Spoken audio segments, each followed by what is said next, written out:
क्या बीसीसीआई हार्दिक पांड्या के लिए बायस्ड है? क्या श्रेयस अय्यर और ईशान किशन के साथ जो हुआ वो इनजस्टिस है? ये सवाल इसलिए उठ रहे हैं क्योंकि बीसीसीआई ने सेंट्रल कॉन्ट्रैक्ट में जिन प्लेयर्स को इस बार शामिल किया है उनमें दो प्लेयर्स के नाम नहीं है।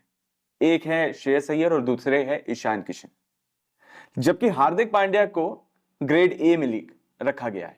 अब ये ग्रेडिंग क्या है ये भी हम आपको बताएंगे, लेकिन पहले बात कर लेते हैं श्रेयस अय्यर की। श्रेयस अय्यर वो बल्लेबाज है जिन्होंने वर्ल्ड कप में अपने आप को प्रूव करके दिखाया था।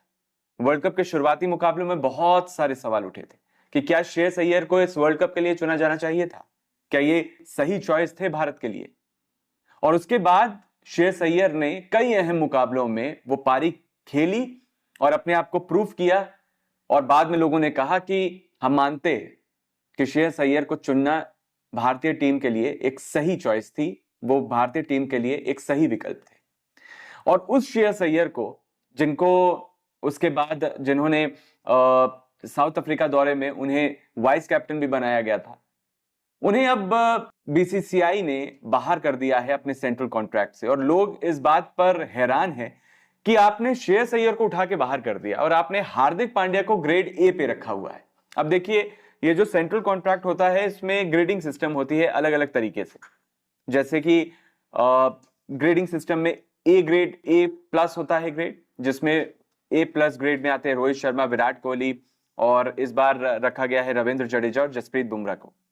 उसके बाद आता है ग्रेड ए, और ग्रेड ए में रखा गया है आर अश्विन, मोहम्मद शमी, मोहम्मद सिराज, केएल राहुल, शुभमन गिल और हार्दिक पांड्या को।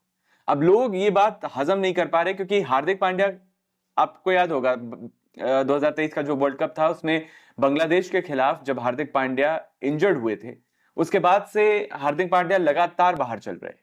उन्होंने कोई अहम मुकाबला नहीं खेला और अब वो सीधा आपको आईपीएल में खेलते हुए नजर आएंगे। लोग कह रहे हैं कि आप एक ऐसे प्लेयर को सेंट्रल कॉन्ट्रैक्ट में ए ग्रेड पे रख रहे हैं जिन्होंने वर्ल्ड कप के बाद कोई मुकाबला नहीं खेला, ना डोमेस्टिक खेला और ना ही वो टीम इंडिया का हिस्सा रहे इंजरी की वजह से, और अब वो सीधा आईपीएल में खेलने वाले हैं।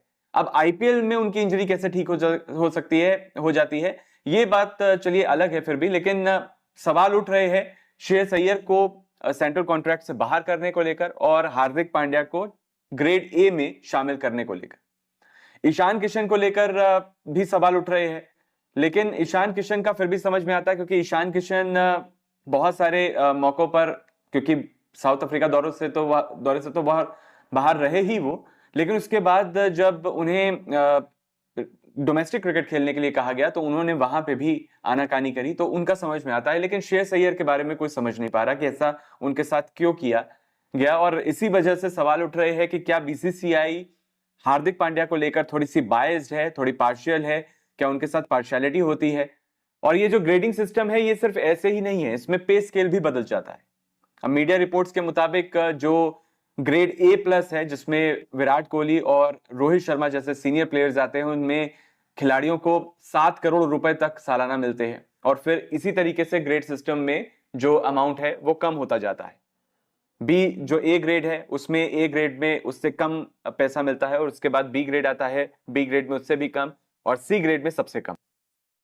जो पिछला सेंट्रल कॉन्ट्रैक्ट था बीसीसीआई का उसमें श्रेयस अय्यर बी ग्रेड में थे जबकि ईशान किशन सी ग्रेड में थे, लेकिन इन दोनों को अब बाहर कर दिया गया है।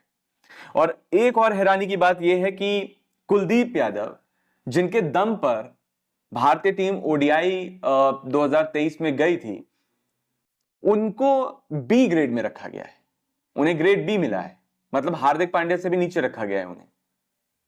बहरहाल आप क्या सोचते हैं? क्या आपको लगता है कि हार्दिक पांड्या को बीसीसीआई के सेंट्रल कॉन्ट्रैक्ट में ग्रेड ए में रखना सही है और श्रेयस अय्यर को बाहर रखना सही है? ईशान किशन के बारे में भी आप अपनी राय बता सकते हैं। कमेंट बॉक्स में जो भी अपनी राय है आप हमें जरूर बताएं और जाते जाते चैनल को सब्सक्राइब करें।